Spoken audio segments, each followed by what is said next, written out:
With a fierce competition between characters to stay relevant enough to make it in the final roster of each game, Mortal Kombat has a huge list of awesome fighters that pretty much died away with the passage of time. But interestingly enough, MKX has revived characters such as Tremor and Tanya that appeared only a couple of times in previous installments and were mostly neglected before they actually returned.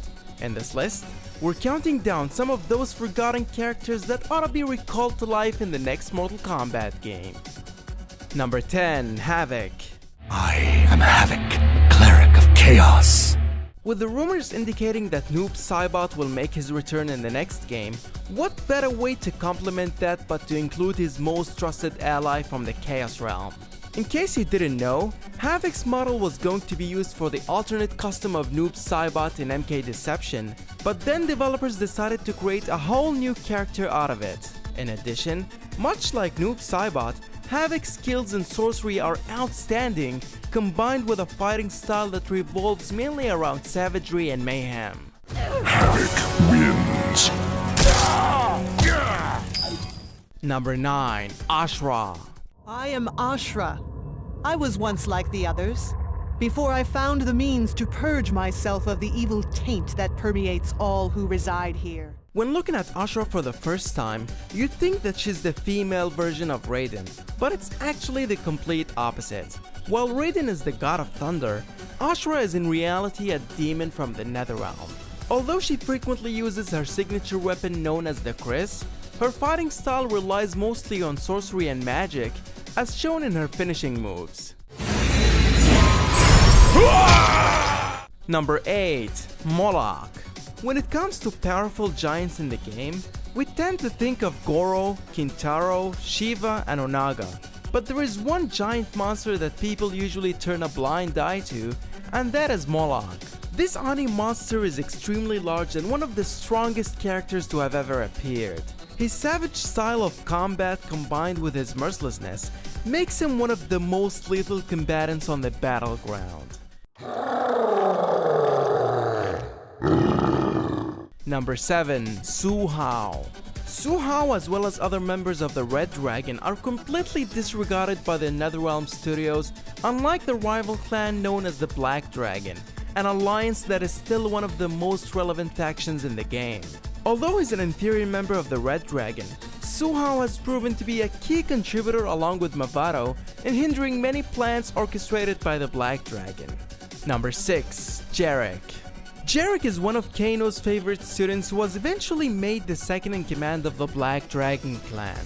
Due to the fact that Jarek's moves and fatalities were mostly copied from Kano, many labeled him as unoriginal and uninspiring, which caused him to disappear from the roster for quite a while now.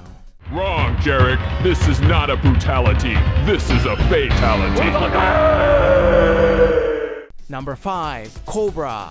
Many consider this character to be a blatant ripoff of Ken from the Street Fighter franchise. As truthful as that is, Cobra's storyline and fighting style are very unique, being an expert in mixed martial arts and one of Black Dragon's most prominent members. But in order for this character to have a successful comeback, his appearance will need a completely new design, just like the way Striker was reinvented in MK9.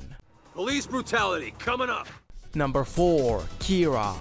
Kira's unquestionably one of the most underrated characters in the series. She was recruited by Cabal for the Black Dragon clan, since they needed a sharp-witted female fighter whose combat skills could match those of Sonya Blade.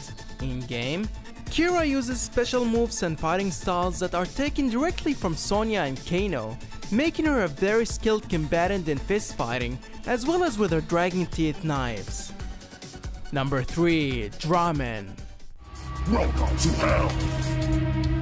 This Oni Tormentor is sadly one of the most underestimated characters ever. Despite having a very appealing storyline that in many ways resembles that of Scorpion, not much attention is paid to this unique fighter. In combat, Draman relies on his Iron Club combined with his intense rage, which makes him an extremely dangerous opponent. But it takes a lot more than just burning rage and an Iron Club to make it back to the main roster. Adding a supernatural ability to his arsenal would make him undoubtedly one of the most competitive characters out there. Number 2. Taven. My name is Taven. I merely came here to retrieve something. A gift from my mother. Although Taven was the main protagonist of Armageddon, he appeared only once as a playable character, unlike his half-brother Rain, who has been featured several times including the last 2 installments.